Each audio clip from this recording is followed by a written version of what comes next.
Welcome to another Off-Leash podcast with Dr. Pete. I am your co-host, Molly Van Branken. We're so glad that you joined us for today's show. Remember, we're not here to say what you want us to say. We're always here to be an advocate for your pet.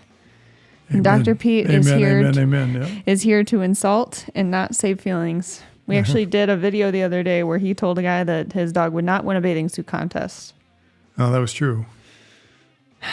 Well, you're supposed to call him the way you you see him. You need to go to sensitivity training. It's supposed to call him the way you see him. Oh, my goodness. Do you ever meet people? It was a friend of mine. I don't think he was too offended. Okay. But I think that's a polite way of telling them their dog needs to lose weight.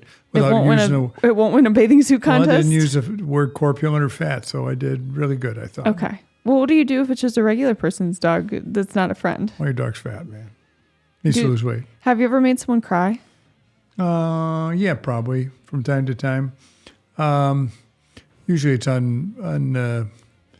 it's provoked, but I didn't mean to provoke it. In other words, it was like you were explaining something to him, you're getting the blank stare, and you're like, maybe I'm not explaining this clear enough. And then you go even blunter. Yes, and then we became very, blunt about it, yeah.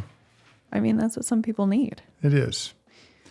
It is, I'm afraid, and I'm, that's my job, is to act as advocate for the pet, the cat, the dog, whoever. And lots of times people are kind of trying to talk their way off the ledge. Actually trying to climb back on the ledge and stay there. And I'm trying I'm trying to get them off the ledge. So because, you have to have the change your behavior patterns. Mm-hmm. So I used to do this thing where people would have a fat dog and I'd enter into a contract with them. I'd take a business card and say, you told me this. My dog who weighs 90 today will weigh 75 1 year from today. And I make them sign it. And then I tell them, and I said, are you keeping that in the record? I said, no, you're keeping that in your wallet. So every time you get ready to feed your dog a biscuit or a piece of pizza, if you have your wallet in your back pocket, I'll be on your ass, and you probably won't do that. And they actually said that worked. Usually I make them take a child's picture out or a wife's picture out of the wallet and replace it with this contract, yeah. You can put your kid's picture back in when you get the dog down to 75. That's funny. It's kind of funny, but it's not kind of funny. It's just like, okay, I'm trying to be serious about this. I will tell you this. When they come in the following year, if they got the 15 pounds off, they are proud as hell. And they think I'm going to call the city commission and change a street with their name on it. And, the guy's name is Bob. It's going to have a new Roberts Avenue over here, or Robert. Nope. Yeah, no. That's not necessarily so. Good job, though. I'm sure your dog will appreciate it. And they do tell you that I didn't think my dog would feel that much better after getting the 15 pounds off. He or she does. And then they're like, oh, I didn't realize that. And I said, did I tell you that?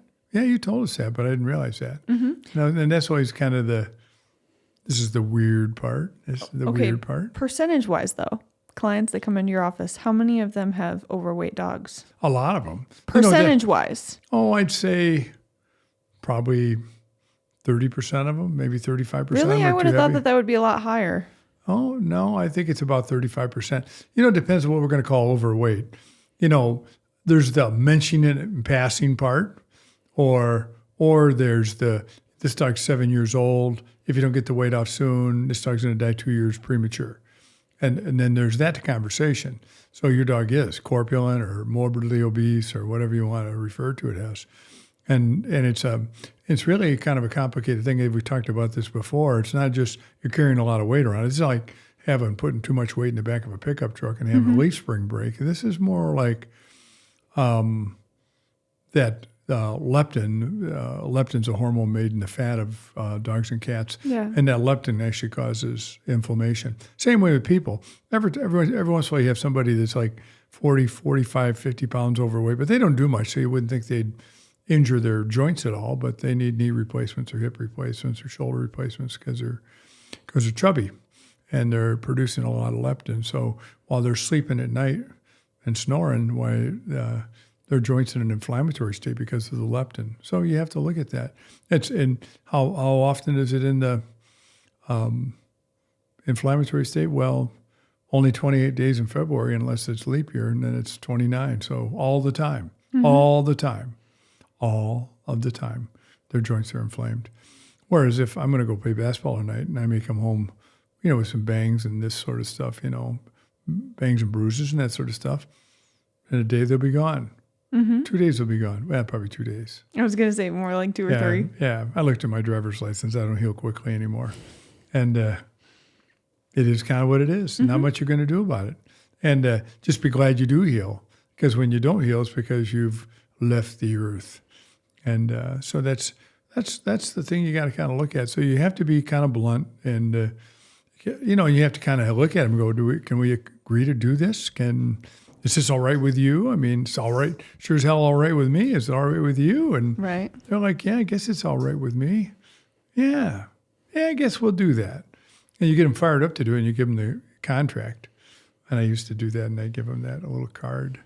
I'd cancel my vet appointment if I came back and I invalidated my contract. Yeah, well. My dog was still fat. No. We joke about that on the way out, and I said, well, if your dog weighs, it's 90, I want to see it weighed 75. And I said, if you come back next year and he's 93, you better ask to see one of the other veterinarians. That actually does. That grinds my ass, to be honest with you, a little bit, because every once in a while I get veterinarians, oh, we did your heart check, blah, blah, blah. You don't have heartworms, you don't have Lyme, you don't have Ehrlichia, really good, blah, blah, blah. And there's nothing mentioned. And the dog's morbidly overweight. Nobody says, they're kind of complimentary about getting the vaccines and the heart check. It's like, no. I never think, it's been a long time since I've seen a dog that died of heartworms in our community. We used to have them a lot back in the day. But people catch it early, and the education's much better. We have dogs that die of Lyme disease in this town now.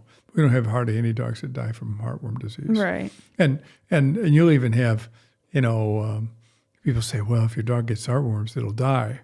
Well, it'll only die if you're like, just ignore the whole thing and don't do anything about it. You just don't see that. You don't see that anymore.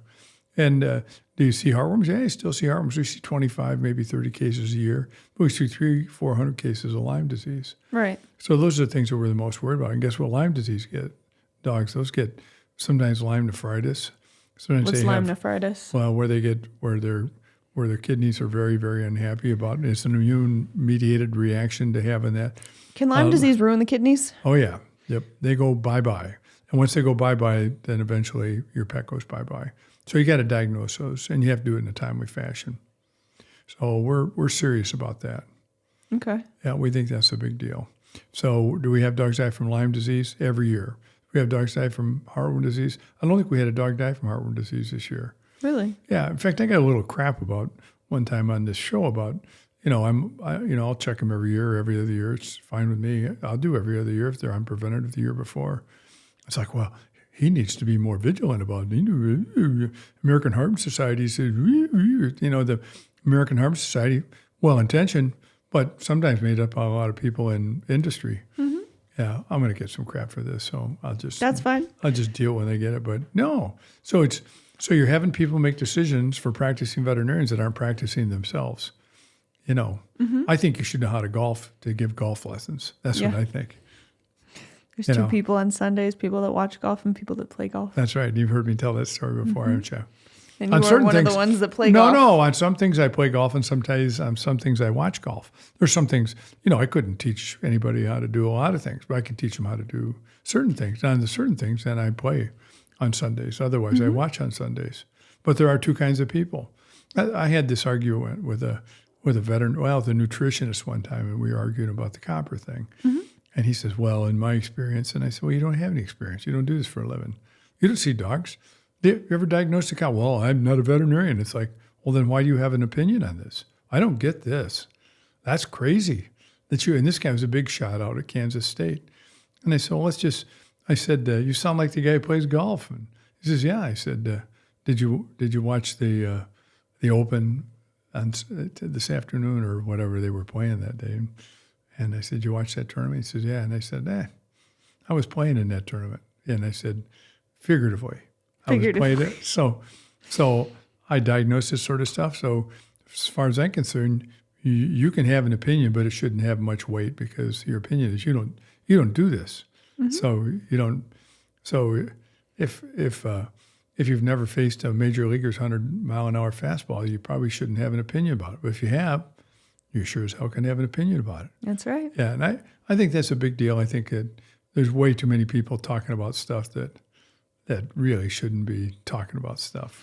Like all those online Instagram health nutrition. Yeah. Because to get a nutritionist, is it Well, there's certification? nutritionists, yeah, so you can get a certification. You know, people in our business can get certifications. Doesn't mean you're a nutritionist. It just means you got certification. Because I see all these people on the internet now that have like health certifications for dogs. Yeah. I'm going to get shit about this because people stand on their one little piece of paper that they took a 7-hour online class for. Right. And you shouldn't have letters behind your name for doing that.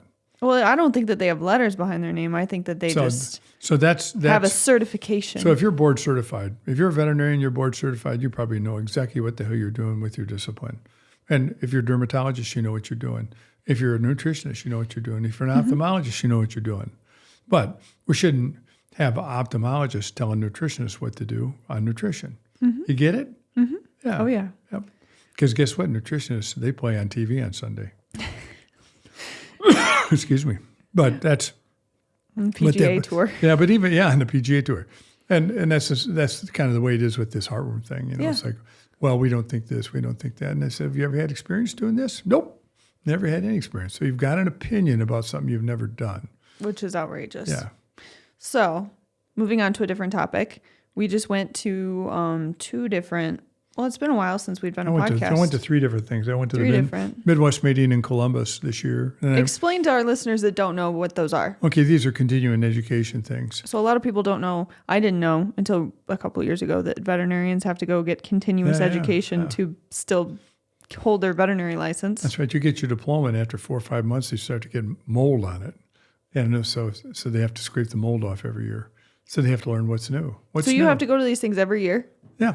I have to have so many hours. I get so many hours I don't have to have any more. Okay, hours. I see like you and Ron going to a lot of these, but I don't see a lot of other vets going. Yeah, they go. I mean, there's a lot of other people go. I'm at the point now, it's kind of depressing. I saw one of my classmates at the Midwest meeting down there this year, but I haven't seen any classmates at a meeting in forever. But I went to my class reunion and everybody's retired, except for you, me and a couple other dumb shits. You know, and they are still doing this. You know what gets me is like I don't know if anybody can see it on the camera, but he's got these fucked up hands from basketball. Show the listeners. Well, I've got Dupin's. I have Dupin's contraction, and I have a bunch of dislocated fingers, and I have believe it or not, I have a broken finger on my right hand. My pinky. That hand is the one. Yeah, show the listeners. And he does surgery with these hands every Friday. If you put gloves on them, they look normal though. So, anyway. Yeah, this one. And it just dawned on me that this one right here, this little pinky on my right hand, I broke that in 8th grade in Homer Stryker of the Stryker Corporation. Fixed it, yeah. Really? Yeah.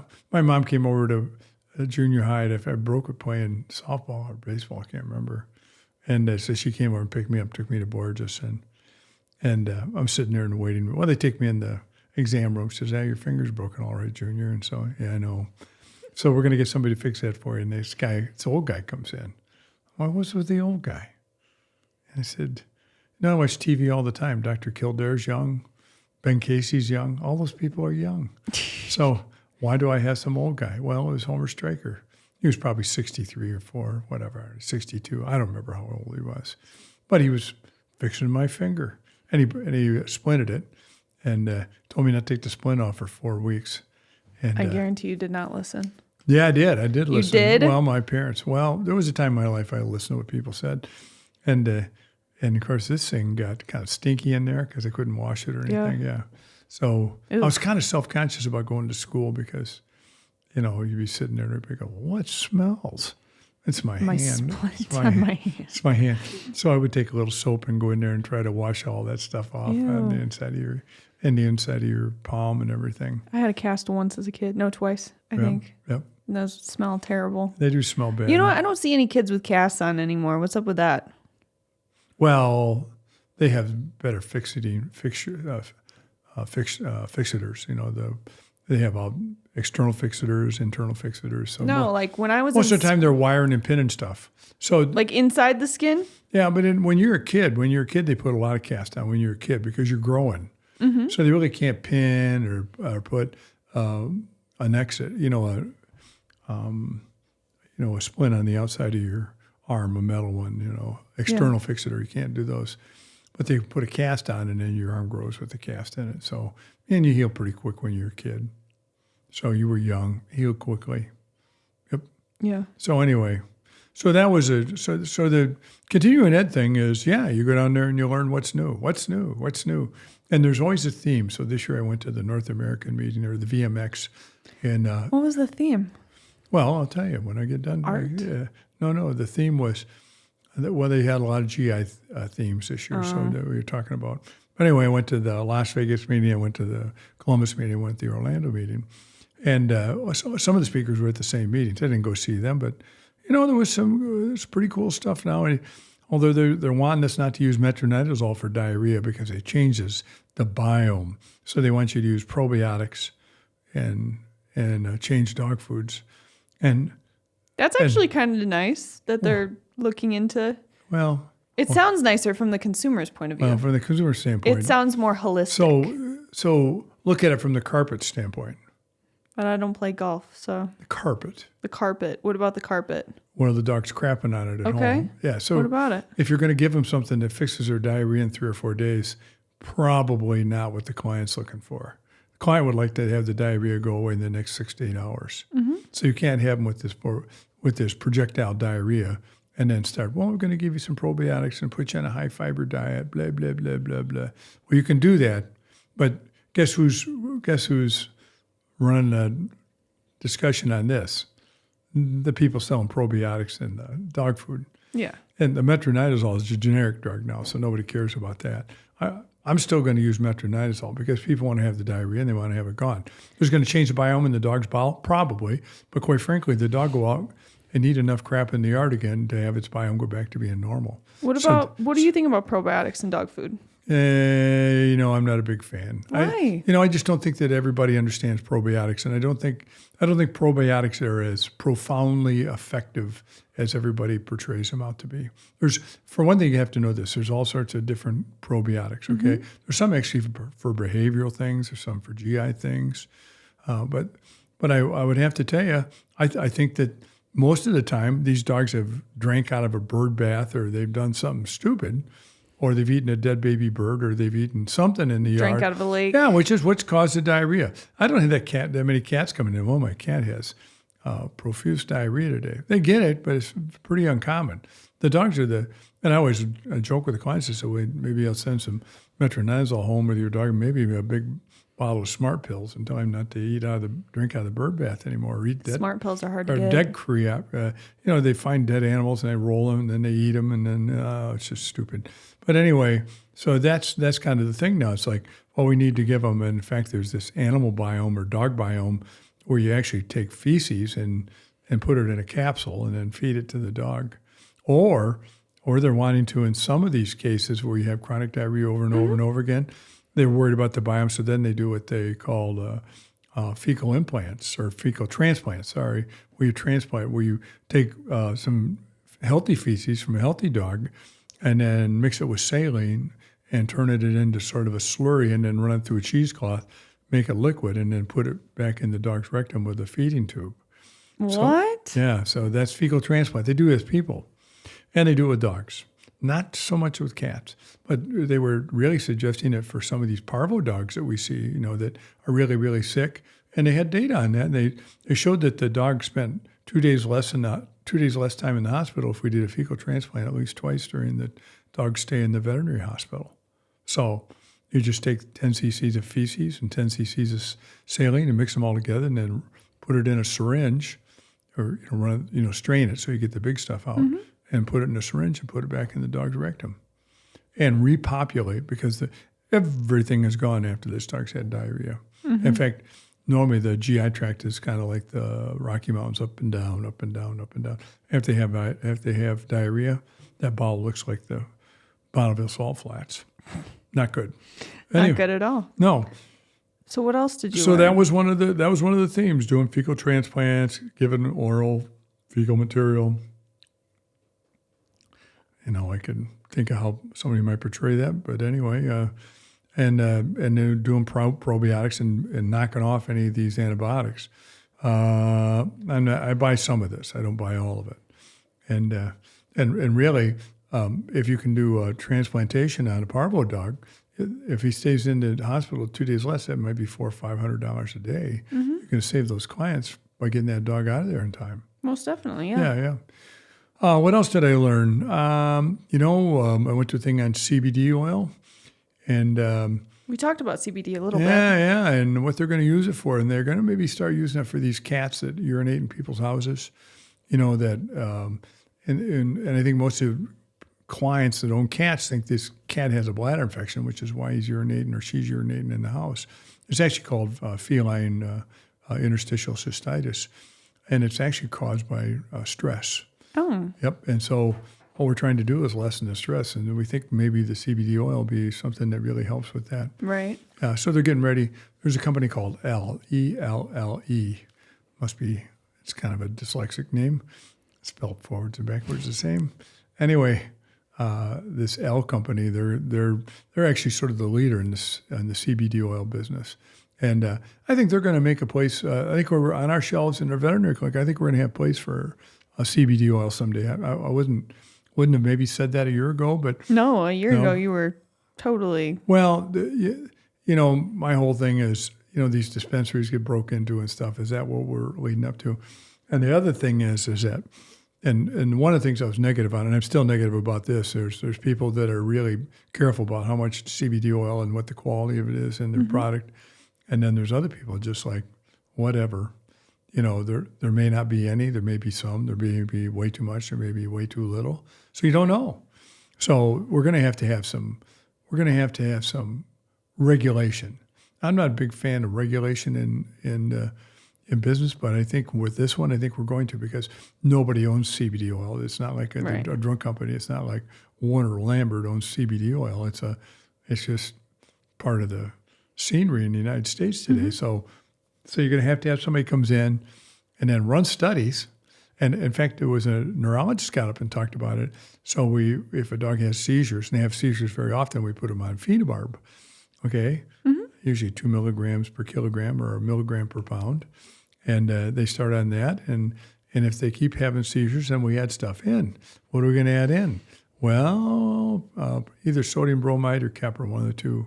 Or Keppra, yeah, Keppra. It's an anticonvulsive drug. So you can add either one of those in. So usually probably What causes seizures? well, most of them are idiopathic, which means they really don't know. There's some real reasons they happen sometimes, but most of them are idiopathic, which means no. I've seen a dog have a seizure once. It was so sad. Yeah. Can they die from a seizure? Oh yeah, they'll die from seizures. They have one after another, after another, after another. So they'll actually die of exhaustion. But now what they're doing is they're putting the sodium bromide or potassium bromide in to complement the phenobarb. And if the seizures continue, then we used to put Keppra in, and now they've taken Keppra and moved it down one, and they're putting CBD oil in the third place. Oh. Yeah, so your dog will be on CBD oil. And Do really, you give it while they're having the seizure, or No. This is preventative. preventative? This is all preventative. You have to have meds loaded on before they have the seizure. Do you treat anything during a seizure? Sometimes we'll give them midazolam or something, actually rectally, because they're having a seizure. So you'll take a syringe and put it in the old poop chute there and see if that'll stop the seizure. Really? Yeah. So we haven't talked about this stuff before, have we? But that's what we do. And then, so there are some things that cause seizures, like brain tumors and sometimes bacterial meningitis and, some odd things. We think every once in a while we see a dog that has food allergies that has that. Anything that really causes excitement in the brain and that sort of thing can actually cause that. So we see that, it's just kind of what we do as far as seizures are concerned. But like I say, probably 90% of them are described as idiopathic, but I'm going to guess maybe the number's closer to 80% are idiopathic, which means we don't know what caused it, but we treat them and try to prevent it. Because the more seizures they have, the more likely they have more seizures. So what you try to do is stop the incidence. We kind of have a rule of thumb, so we have more than one a month. And then we always have people, record them, when they happen, maybe what had happened that day that would have brought this on. Sometimes it could be as much as having a family reunion, too much excitement, they have a seizure. But then we always have them time them too. And did your dog urinate or defecate during the seizure, so we have some idea what the hell's going on. What if they're happening at night? Well, most of the time people, even at night and when they come home, can tell a dog had a seizure, by the way. Oh, Stuff's all kind of shaken up. that's so sad. Yep. But anyway, now they're using CBD for that, and maybe CBD for a lot of things, dog fights, where these two dogs don't get along, and then all of a sudden somebody's mad and somebody wants to fight somebody, and you just put them on CBD all the time. And they're kind of normal acting, but they don't want to fight all the time. Okay. Same thing with urinating in the house. Inappropriate urination by cats. So now they're trying to collect some data. In fact, when I was there, they were signing people up in the audience to volunteer cats for this study. So, and it's probably going to be like a paste, and you give them the paste every day. Cat walks around with a stupid shit-eating grin on his face. Are they high the whole time? Well, not really high. They're just they're relaxed. Yeah. I suppose so. Yeah. I mean, what else did you learn? This isn't from marijuana. This This meeting? is CBD. Well, CBD still gives you the same effect, I think. some of the same things, but it's not THC. It's CBD. Okay. Yeah. So there's a difference. Okay. And we're really, at one time, and I told you, we're really not even allowed to talk about this sort of stuff at one time. So you couldn't have it in the building. You couldn't talk about it. Well, now it's Becoming more regulated and it's accepted. becoming, And at least the CBD oils is more regulated. And it's something that we can talk about. And once you learn about it, then you can talk about it. And, and I think that's a big thing. Once you learn about it, and then you have experience with it, you can talk about it. Mm-hmm. I often said, veterinarians sell information and peace of mind. If you know what the hell you're talking about, then talk about it. yeah, And if you don't have any experience, keep your mouth shut. that's right. Do you think that over And don't play golf on Sundays, huh? That's right. Do you think over the past couple of years, more of the holistic approach has I don't made think its so. way? I think there's still I think traditional medicine still weighs out over that. Mm-hmm. I think the smart people are using the two of them together. Yeah. So I mean, it's like urinary tract infections. Okay, what are we going to do there? Oh, we treat them with this drug, and then we treat them with that drug, and then we did a culture and sensitivity, blah blah blah blah blah blah, and then they come to find out maybe this dog had a hooded vagina or something. That's where you fix the hooded vagina, the urinary tract thing goes away. Or maybe you just put them on cranberry tablets, and that changes the pH of the urine. You don't get. You can put your dog on cranberry tablets? Yeah. That's good to know. Granadel. I've Specific had a couple. to dogs. Yeah, it's a dog product. Oh, okay. And I had this study one time, and you had to screen these dogs, and so you had to send blood and a urine analysis in, and so I would send the blood and the urine analysis in, and I had 2 dogs on this study of like 40 dogs. 2 dogs had bladder infections, so they said we're going to have to take that dog off the study. I'm like, well, geez, I was counting on that to buy my wife a nice Christmas gift, and that's a joke. But anyway, I was going to say. No. You know better, don't you? Yeah. These people don't know better. Yeah, these people think that you actually buy her something nice. Let's just go ahead and ride with this, shall we? Anyway, so I put him on the Cranadel tablets, and I said, if I can put this dog on Cranadel tablets and repeat the urinalysis in 7 days, are we good? And I put both these dogs on it, and they both still had a urinary tract infection. It was nothing like it was when we looked at it the first time. That's funny. So I got the end of the study. One didn't have anything, and the other dog I had to treat for short-term antibiotics. But it didn't have any effect on the study. Okay. So, yeah, that was – so, yeah. So, I mean, I guess I don't know why we've never talked about this, but, yeah, there's things you can do. Yeah, I think that it would be an interesting topic or, I guess, segment to do where we brought someone in that had questions about a very specific topic with their dog. Sure. And kind of did like a back and forth. Sure. Let us know in email us or hit us up on Instagram or Facebook if you'd be interested in that. Sure. Or even doing like some type of call-in. Well, it has to be something I know something about, so we'll go that route. Yeah. I was at one seminar down in Ohio, and they talked about – it was a whole morning of 5 or 6 different topics. And the theme there was these are expensive problems, but here's the way to defray a lot of the costs by doing this or by doing that. That was a really good thing. They talked about they had a dog with a really badly broken leg. Do you actually absolutely have to put a pin in there or put a plate in this and blah, blah, blah. And they showed what happened when they just put an external fixator on it. And then they had, fixing a disease called Addison's, which is hypoadrenocorticism. How you could save money fixing that, maybe even cut the cost of it by 35, 40, maybe even 50, 60% by doing certain things.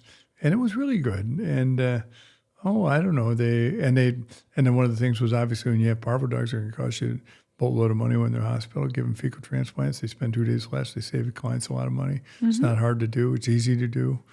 And so that was good. That was a good day of that. We talked a little bit. We went to a seminar on insulins, different kinds of insulins you can use now. Before, this has been always kind of cookie cutter. This is the insulin you use for cats. This is the insulin used for dogs. This is how often you get it. This is the dose you give it. Blah, blah, blah. And a lot of this stuff had changed. I was in Las Vegas the last day. They talked, while you were having sushi, they were talking about how they're getting some of these dogs to live longer, and they got a couple longevity studies. One was something called rampamycin, I think, is that right? Rapamycin or rapampamycin, something like that. Something that, like if your dog has heart disease, advanced heart disease, I can put them on this drug, and it really helps with the recovery of the heart and everything. So they're doing studies on that. That should be real interesting. Yeah. And they have a longevity study with using certain compounds. Well, that's good. Yeah, a lot of good stuff coming out. Yeah, it was a lot of good stuff. And just when you think there can't be much more to know about all this stuff, there's always a lot more to know about it. And, and you sit in on these things, it's like, this is just going to probably be a review. And then you get into things like, what the hell? And then, that's why you need continuous education. Yeah, and you can see, because when they'll be talking about something, because I heard about this rampamycin stuff when I was down in, I was in Minnesota last year for the internal medicine meeting. You and I were at that. And it's always, because it's all brand new news, and these practicing veterinarians will stand there with their mouth open listening to what's going on, because it's new. You're not looking at your watch or your phone or anything. So, wow, this is cool stuff. And they want to make sure they get all of it. And it's always, you can tell, because there's always, they do their 50 minutes, and usually there's 2 or 3 minutes of questions. And, these things go on for another 10 or 15 minutes with questions, because people have a lot of questions because they've never heard this before. So that's where we're at right now. Lots of new stuff. A lot of it's review. A lot of it they've changed. And it hardly ever they change anything 180 degrees or change it 20 or 30 degrees. So there's some mild changes in the way we should do this, or mild changes in the way we do that. Well, that's good. It's always innovative and creating better ways to treat the animals. Well, I went to a dermatology thing, and a woman did a thing on ear infections, which I've always really liked. In fact, the woman that did a thing on Pseudomonas in the ears down in Ohio, I listened to her. I'm like, yeah, she's right, because I consider myself to be fairly familiar with all that sort of stuff.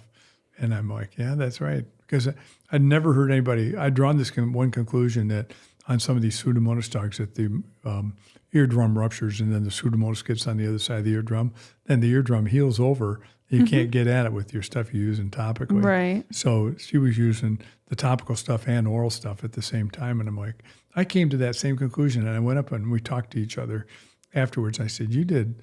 I could not disagree on anything you said today. You were spot on. And I said, this is usually stuff I'm not always in agreement with everybody, but, and in fact, I was sitting next to somebody, and I said, listen carefully. What she said, she's killing it here today. That's exactly right. And I told this woman, I said, well, we do ear studies. So, I told the woman who was sitting next to me, I said, this woman has got this really she's on cue here. Yeah. And that's why she was surprised to hear that we did studies and stuff. Yeah. But she's right on the money. I do feel like every single year they have kind of a new theme to what they talk about, at least from the short amount of time that I've been going to them. Well, everybody talked about fecal transplants at Ohio. That was the theme. At Ohio, in Las Vegas. Florida? Yep. Down in Florida they did? Florida did. The shit the took new thing, man. The shit took the trip to all three venues. And everybody, it was sometimes it shouldn't have been even a conversation.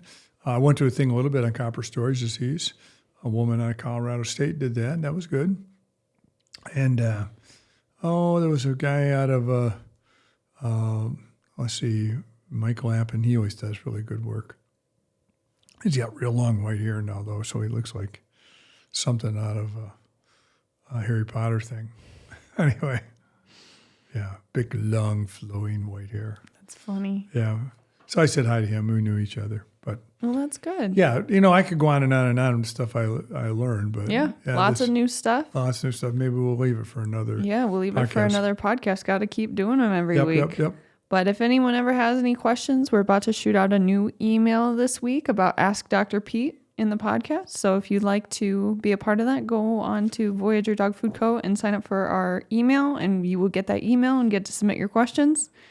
Well, we were doing Dr. Pete in the house. Are we not doing that anymore? You wanted more time to answer all the questions. Well, I do. And that's what I was going to tell the folks that, I enjoy that part where you call in and I can talk for 5 or 10 minutes because, somebody asks a question and there's about a 3-minute answer and I don't have 3 minutes to answer. Yeah, on Instagram you only have like a minute. Yeah. And sometimes I'll have to cut him off and he's like, well, I had like 2 more minutes that I wanted to answer. So we have to extend it, yeah. But I didn't talk about this and I didn't talk about that. So we're just going to answer them on the podcast from here on out. So I'll get some outro music going. And we really appreciate you guys listening along with us today. Sorry we haven't been doing them in a while. We're catching up. We have been very busy at trade shows this year. Yeah. I've had a hard time learning swearing on the air, but I'm getting the hang of it. Yeah, we can swear on the air. Nobody gives a shit. All right. We sure appreciate you guys listening along with us today, and we hope that we've been able to share some information with you that can help you love your animals as much as they love you. Don't forget, always treat the treatable and prevent the preventable, and we will catch you on the next one. And let's hope your dog wins a bathing suit contest someday. And is not corpulent. And not corpulent, that's right. Thanks, guys. Yeah, bye-bye.